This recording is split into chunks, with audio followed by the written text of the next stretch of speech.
A lot of the vision that people are still seeing when it comes to homeless individuals is the little alcoholic male underneath the bridge. I think there's a lot of misconceptions about the homeless and the help they require.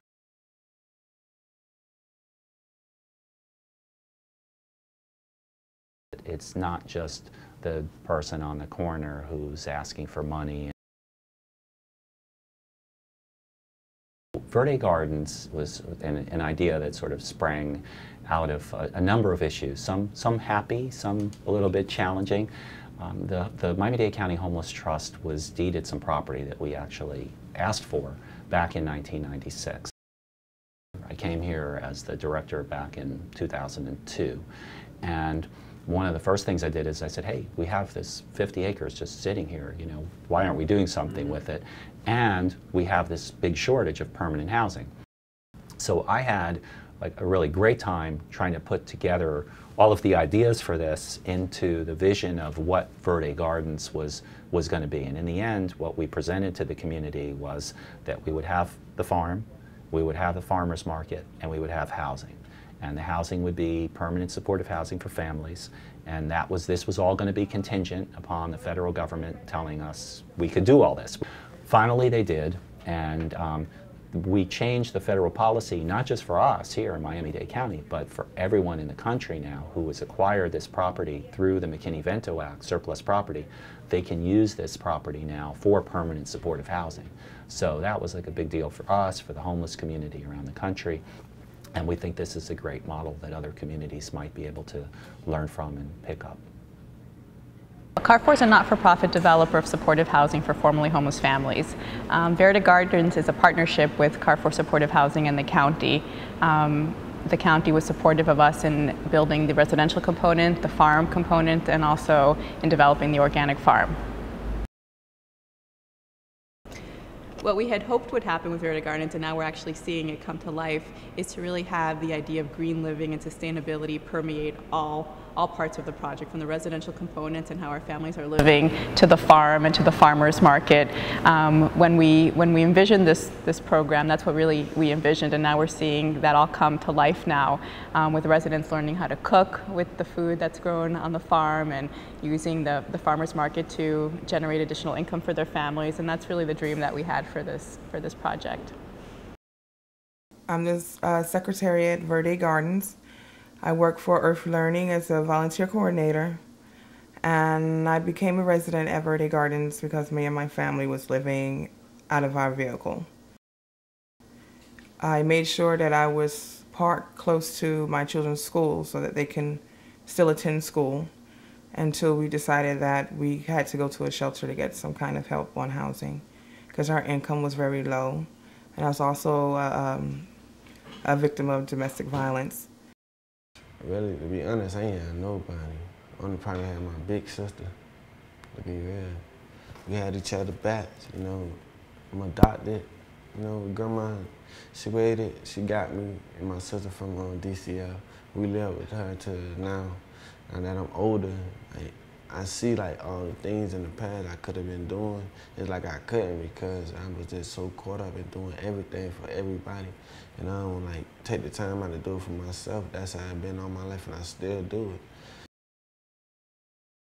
it. After losing my job, my fiance had been pregnant, and after delivering the baby, complications, she passed away. And from there, I ended up homeless for a while. I was on the street, actually out of my car for 2 months. And then I moved into Camilla's house, kind of transitional home. And then from there, they pushed me over to Verde Gardens. I met a gentleman by the name of Patrick Garvey, and he kind of told me about the farm and the plans that they have there, and told me that it's not just about farmers, it's about more, you know, about bringing other talents to the community. I've worked through the state for many years, and a lot of people complain about how the system enables people, not empowers them. And here we have an opportunity to actually empower this community. The main players involved are Carrefour Supportive Housing and Earth Learning. But since the beginning, more and more partnerships have been created. The Growing Hope Initiative, Job Corps, Chapman, and multitude of others have helped develop the farm in the community. Earth Learning's purpose is to create a life-sustaining culture in the greater Everglades bioregion. So early on we started with raising awareness about the identity of what was the greater Everglades. More and more it became clear that local food was a really great way to start creating a life-sustaining culture here. People were ready for it. So in 2011, we were approached by someone from Carrefour. They wanted to find an organization that would not just develop the farm, but find ways in which to integrate the community as well. And we found it to be a project that felt right for us as an organization to get involved in.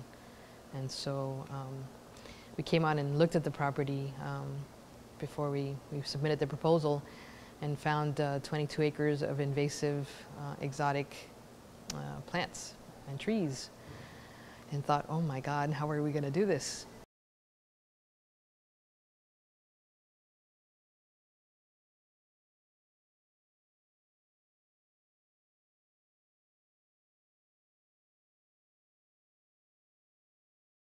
With Verde Gardens, we've been doing especially a lot of the placements, because most of the main placements came from the south end, from here. So the residents, the residents have been one of the major tie-ins with Verde Gardens. I think with us we have the South-Dade Adult Center has their culinary arts program here, so their culinary arts program now is working more with the farmers market. The kids programs that we've been working with, we've made the kids more, more informed about everything. The kitchen has been working also with the composting. So we've been donating things from our kitchen to help keep that project going. And I think just the introductions for the neighborhood and for the community people. My role in Verde Gardens has really transformed and shifted. As I said, I was part of the apprenticeship, which kind of had you hop around all the different parts of this project, and it's really evolved to working with the community, working with the children. Now I'll be working in a kids summer camp with the community, which they will be learning about healthy nutrition, food, and also farming and how to grow your own food. My role has been, since I moved to Verde Gardens as a secretary, is to try to pull the community together to better the community and to keep our children safe, and to just motivate people to do better in life as far as finding jobs, and instead of just moving in and basically just sitting around doing nothing. So it's a hard job to do, but a lot of people have caught on to the idea of I can do better in life other than just having a home. It was time to rebuild what we had lost. I believe the project can succeed in many ways. We have a lot of opportunities. It's just a point of using what we have to make things work. So.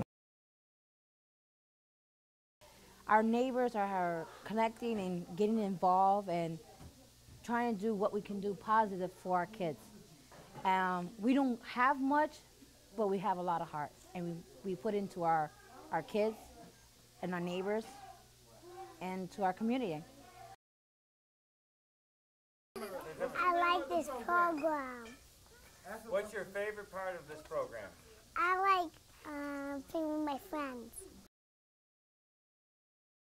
I had a big interest in film. I started out writing, and then I started doing some editing, some video editing, and I kind of brought that into Verde Gardens and started making a lot of videos, for the youth and for the entire community, to showcase a lot of what's going on in the community. I think with these videos, it kind of puts my name out there. It brings people to me. I've met a lot of people now because of these videos. A lot of them have asked me to do videos for them. So I think that bridges, gaps, between people and actually, the people on the outskirts. If there's no connection, there's no community. It's very important.